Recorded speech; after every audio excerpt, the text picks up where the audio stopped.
इसलिए साधु संत हम लोग ये ना सोचें और ऋषि लोग ये ना सोचे कि भगवान हमारे अंदर में, भगवान कब गियर बदल देंगे कुछ पता नहीं। दुर्वासा बोले हम दुर्वासा हैं, ए अम्बरीश तू राजा है सावधान रह। भगवान ने कहा चिंता मत करो, हम राजा के पक्ष में खड़े होंगे। क्यों? भगवान को कुछ मतलब नहीं, इससे कोई मतलब नहीं। क्या तुम गृहस्थ हो, तुम साधु हो, तुम सन्यासी हो, तुम वानप्रस्थी हो, अगर तुम्हारे जीवन में भक्ति नहीं है तो भगवान तुम्हारे साथ खड़े नहीं होंगे, और भक्ति अगर सबरी के साथ है तो भगवान सबरी के साथ खड़े होंगे। इसलिए भगवान भक्ति के बस में है। अधर्म पर चलेंगे आप दुर्वासा ही क्यों ना हो। आखिर अम्बरीश ने क्या किया? एकादशी के व्रत का पालन किया, केवल भगवान के चरणामृत का पान किया, दुर्वासा का भी सम्मान रखा। लेकिन दुर्वासा आके भड़क गया, अच्छा तो बिना बताए चरणामृत ले लियो। तो बोले महाराज हम क्या करें, द्वादशी आ रही थी। अच्छा सही महाराज। उसके बाद तो भगवान ने जो दौड़ाया दुर्वासा जी को, दौड़ते दौड़ते बोले अब तो बचा लो। बोलो वही बचाएगा जहां से ये मामला चला है, अम्बरीश के पास ही जाओ।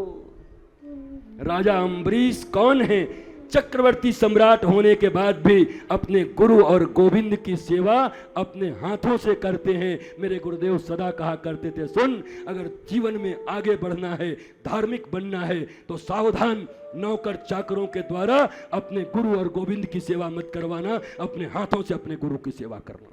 ये मेरे गुरु ने मुझे बताया। वहां बड़े मत बनना, अपने हाथों से सेवा करना। अरे महाराज जी हाँ आपका खाना भिजवा दिए हैं। अच्छा ठीक है। अरे महाराज जी हाँ आपकी सेवा के लिए आदमी भिजवा दिए हैं। अरे भैया तू इतना अहंकारी काहे बन रहा है? संत सेवा निज हाथों से करते हैं। आपने कम से कम रबड़ी अपने हाथों से दिया है, इसके लिए हम आपको बख्श दे रहे हैं, नहीं तो अभी हम रबड़ी अपने हाथ से आपने खिलाया है। अपने हाथों से संत आए, गुरु आए द्वार पर, अपने हाथों से सेवा करो महाराज। पैसे का घमंड मत दिखाओ, पैसे रुपए का घमंड मत दिखाओ, नहीं चलता ये रातों, ये भारतवर्ष है, फील गुड करते करते बैड फील हो जाती है, कब पता नहीं चलता। यहाँ रातों रात सब कुछ बदल जाता है। इसलिए ध्यान रखा करो, इस बात का सदा ध्यान रखो। भगवान और गुरु की सेवा, माता पिता की सेवा यथासंभव अपने हाथों से करने का प्रयत्न करना चाहिए। जितना हम अपने हाथों से करेंगे उतना हमारे जीवन में आनंद, प्रेम और शांति का वर्धन होगा। यही चाबी है। दिव्याति दिव्य भाव से राजा हरिश्चंद्र की, ये अम्बरीश की कथा में एकादशी की कथा है। एकादशी की कथा का अर्थ ये नहीं है कि एकादशी में बैठ गए उपवास करके 10 इंद्रियां और एक मन उस दिन हरि में लगी रहे, बस उसी को एकादशी कहते हैं। ये 10 इंद्रियां जो हैं, 10 इंद्रियां और एक मन, ये भगवान के चरणों में लग गया तो बस हो गई एकादशी। समझ लो एकादशी हो गई। और नहीं सुबह से मेनू ही फाइनल कर रहे हैं। गुरुजी पता है क्या, आजकल डोसा भी आ रहा है फलहारी, हम के ले आ ढोस दे। 21 दिन तो मिला है भगवान को याद करने का, उस दिन भी बना रहे हो कि कहां से तिकड़म लगा रहे हो कि डोसा बनाए। एक दिन जीभ को नहीं लगाया ठाकुर जी की तरफ, एक दिन घ्राणेंद्रियों को नहीं लगाया, एक दिन अपने कर्णेंद्रियों को नहीं लगाया, एक दिन अपनी रचना को नहीं लगाया, एक दिन अपने इस भीतर में क्या अखरोट जो दिमाग है उसको नहीं लगाया, मन को नहीं लगाया। 10 इंद्रियां और एक मन ठाकुर के शरण में चली जाएं, वही सफल एकादशी है। इस एकादशी व्रत का प्रतिपादन किया भगवान कौन? हमारे महाराज अम्बरीश जी ने। इक्ष्वाकु वंश हो गई। अब सौभरी जी की कथा, हमारा टाइम खत्म हो गया। अब बताओ, नहीं अब बताओ, नहीं अब करें, टाइम बहुत है, देख रहे हो। हम भी ऐसा चीज बचा के रखें कि खुद ही कहवाओगे। खैर अभी हमारे पास 3 दिन हैं, हम करेंगे और तीनों दिन लगातार करेंगे। सौभरी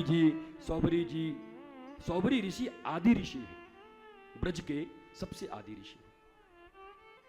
इस बात का प्रमाण और प्रतिपादन लगातार 3 दिन तक चलेगा। सौभरी ऋषि भगवान दाऊ दयाल का यहाँ पर उपस्थित होना, प्राकट्य होना, कल्याण देवाचार्य महाराज जी का उनका मिलन, उनकी सेवा, उनके वंशजों का पूरा भार और पूरा का पूरा पालन पोषण अपने ऊपर दाऊ दयाल जी ने हाथ में ले रखा है कि कल्याण देवाचार्य के सारे वंशज मेरे हैं, मैं उनका भार लेता हूं। रक्षा का भार, इन सब विषयों पर कथा चलेगी। दधीची भी आएंगे, दधीची का पूरा परिवार आएगा, कण्व आएंगे, वो कण्व नहीं ये कण्व, जय हो। तो वो कण्व नहीं ये कण्व आएंगे। उसके बाद दधीची के तेज से उत्पन्न हुए भगवान सौभरी ऋषि महाराज, जो बाहर के संसार से कभी कभी इतना उब जाते, अरे यहाँ कैसे भजन होगा, तो यमुना जी के भीतर जल में जाकर के भजन करते थे आदि ऋषि सौभरी जी। और मुझे गौरव है, गर्व है मुझे कि मैं उसी सौभरी ऋषि के क्षेत्र और उसी पेट से आने वाला और आकर के बैठ करके अपने लोगों के बीच में भगवान की दिव्य कथा यहाँ पर कर रहा हूँ महाराज। सौभरी जी ने अपनी गोद में जगह दिया है मुझे, तो हमारी आपकी जोड़ी तो जमी हुई है। कौन तोड़ेगा बताओ? कोई तोड़ेगा मैया? बताओ, कोई हाथ उठा के बताओ, हाथ उठाइए। हाँ देखो कितनी माई हमारे साथ है, कह रहे कभी नहीं टूट सकता हमारा आपका रिश्ता, चलता रहे। पांडे जी तोड़ भी देंगे तो हम लोग जुड़े रहेंगे। खैर पांडे जी बेचारे ऐसा क्यों करेंगे, वही तो जोड़े हैं, वो क्यों तोड़ेंगे। इसके बाद भगवान अब जल्दी से आ जाते हैं सूर्य वंश और चंद्र वंश। अब भागना है, 2 मिनट में खत्म कर देते हैं। महाराज सूर्य वंश में कौन आया, सौभरी ऋषि के बारे में हम बताएंगे तो इत्मीनान से बताएंगे, आज सिर्फ नाम ले लिया हम बहुत अच्छे से आनंद के साथ। 1 घंटा जब तक न मिले सौभरी ऋषि के वर्णन में, तब तक आनंद कैसे आएगा। कल्याण देवाचार्य जी के लिए आधे घंटे 1 घंटे न मिले तो आनंद कैसे आएगा। श्री राम भगवान का प्राकट्य पृथ्वी पर हो रहा है। देखो राम के विषय में, भगवान राम की कथा तो आप जानते ही हैं, वो श्लोक आप लिख के नहीं लाए, बड़ा गड़बड़ किए। भागवत जी में एक ही श्लोक में पूरा हो जाता था, आपने लिखा ही नहीं। पर ये तो ब्रज है, ब्रज में तो ऐसे ही कहते हैं, एक राम एक रावन्ना, एक क्षत्रिय एक बामन्ना, वाने वा की सिया चुराई, वाने वा को लंक जराई, बस इतनी सी बात अन्ना। और तुलसी ने लिख दियो पोथन्ना महाराज, बोला इतनी सी बात है, पोथन्ना लिख दिया तुलसीदास ने। इतनी छोटी सी रामायण है महाराज ब्रजवासियों के लिए, छोटी सी रामायण है। राम जी का आगमन हुआ है, भय प्रकट कृपाला भी हो जाएगा, चिंता मत करो, आनंद से मनी मन गा लो। अरे भगवान राम को तुम्हारे हृदय में आना है। पांडाल में हमेशा आते रहते हैं, हर जगह आते रहते हैं। आज तो धीरे से कोई जान न पाए, धीरे से अपने अपने हृदय में ले लो। और ऐसे लेकर के भाई प्रकट कृपाला मेरे लाला आ गए हो, ऐसे करके अपने हृदय में रख लीजिए, धीरे धीरे अपने हृदय में छिपा लीजिए। महाराज भगवान राम के जीवन से, भगवान राम से क्या सीखना है। भगवान राम प्राइम मिनिस्टर बनने वाले हैं, कली युवराज पद पर अभिषिक्त होने वाले हैं, और अचानक उनका गांव से निकाला हो जाता है, राष्ट्र से निकाल दिए जाते हैं वो राम। और लेकिन उनके चेहरे पर थोड़ा भी तकलीफ नहीं, बल्कि अपनी माँ को ये कहते हैं, माँ पिता दीन मोहि कानन राजू, पिता ने मुझे अयोध्या के छोटे राज्य को देना उचित नहीं समझा, इसलिए मुझे विराट वन का राजा बना दिया। राम वन गए तो राम बन गए, ये सदा से चलता आया है महाराज, यही सूत्र है जीवन में। अब ये हमको मत बोलो कि हमने कहीं और सुना था, हम तो 5 साल पहले बोल गए, हमारे पास रिकॉर्ड है। हाँ एक से अच्छा ये तो वो भी बोल रहे थे, सब कोई बोलेगा, राम को राम ही तो बोलेंगे, कि कोई राम बोलेगा तो हम घनश्याम बोल देंगे। एक ने कहा महाराज जी आप कुछ नई कथा सुनाओ, हम कि क्या नया सुनाएं, राम जी का विवाह दूसरे से करा दें कि सीता ही से होगा, क्या नया सुनोगे।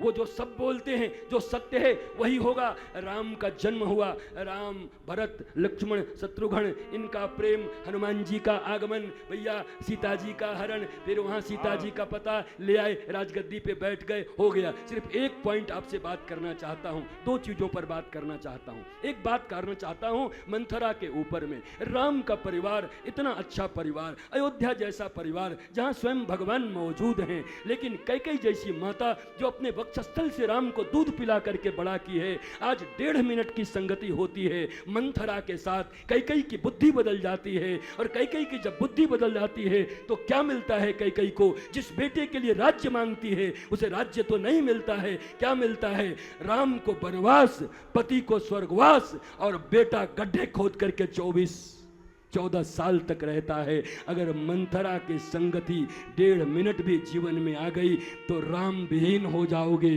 परिवार विहीन हो जाओगे।